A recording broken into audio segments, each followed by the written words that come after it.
It's the free market system, Milton Friedman's been arguing, I think, not labor unions, which best protect the interests and serve the interests of the worker. Walter Williams, your reaction? Well, I think clearly labor unions serve the best interests of workers who happen to be members of labor unions at the expense of workers who are excluded from being members of labor unions. Ernest Green? I don't think you can have a democratic society without having trade unions. I think if you look at any democratic country, it's essential to it. Right of workers to organize, and I think it's consistent. If we're to maintain a democratic country, those freedoms, that the right of workers to organize is a primary objective that we have to maintain. Bill Brady? Well, if they are so vital, why are so many union members leaving the unions? Why are they losing so many decertification? Why are the unions losing so many decertification elections? Why has the number of union members declined so precipitously from 23% of the labor force to, what is it now, less than 18%? Well, it depends whose figures you're reading, but workers aren't leaving the labor movement in droves, and the union is not declining precipitously. My union, the United Steelworkers of America, the major unions in the country, many small ones are out organizing and growing.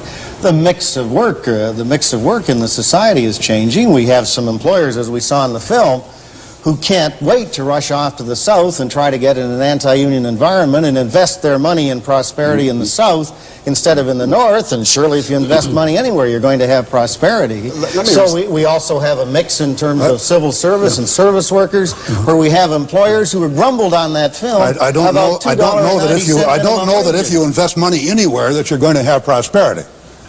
I don't think that that's a given. That is, you seem to me to be dealing in a premise there that is incorrect. But wait a minute. The key question we're discussing is, who protects the worker? Is it the labor union or the free market that best serves his interest? Well, it seems like from the evidence that I have from a number of research projects I've engaged in, I found that labor unions protect their members often at the expense of disadvantaged people. And it's a very, very interesting question that labor unions down through the ages have discriminated against all kinds of people in favor of a particular class of workers.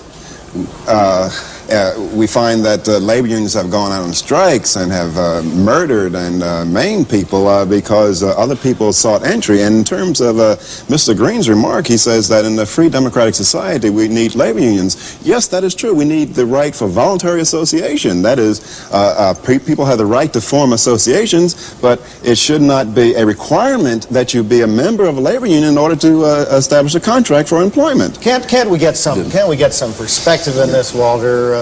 Talking about unions down through the ages makes no sense at all in terms of where we're at now in this century at this time. This business of trying to relate where unions come from to the medical profession and hypocritical oaths, however one looks at that, back in the Greek islands really has very little relevance. Yes, it does. The violence, hear me out a minute, I waited patiently. Okay. The violence that's associated with, well, not so patiently, but I waited. The violence associated with the labor movement and so on has been minimal and was a reaction in this century, not over the ages, a reaction in this century to the violence done workers by corporations and powerful economic groups when there was no workers' organization to protect them and no way to deal with their greed and with their power. Now I'm turning to Milton because he's heard the flavor of the discussion. Sure. What Lynn Williams is now saying is utter nonsense.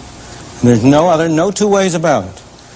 The conditions of the worker in this country before there was labor unions were very important, improved very greatly. You cannot tell me that millions of people, my parents, your parents for all I know, parents of many people around, came to this country from Europe in order to be exploited and in order to be subjected to violence. Of course, there were incidents. I agree with that vehemently. I mean, most of the blacks came to this country not voluntarily, but they were shipped here. And the interesting thing about the issue on hold on for a second. Is that you left out. Let him finish, and then back to you, for sure. The blacks are an exception, and I agree with you completely. 22 million exceptions, though. They are a very important exception, but there are also millions and millions. The people that Mr. Williams represents are not mostly black. They are mostly from the Slavic countries that came from but if you look at the membership of the steelworkers... If we go back, there was violence, of course. There always has been violence. It's not excusable. I'm not excusing violence on the part of anybody. But I agree with Mr. Green and with Walter Williams that people should be free to organize. Of course they should be free to organize. What I object to is the special privileges that have been given by government to labor unions which are not available to other groups at all.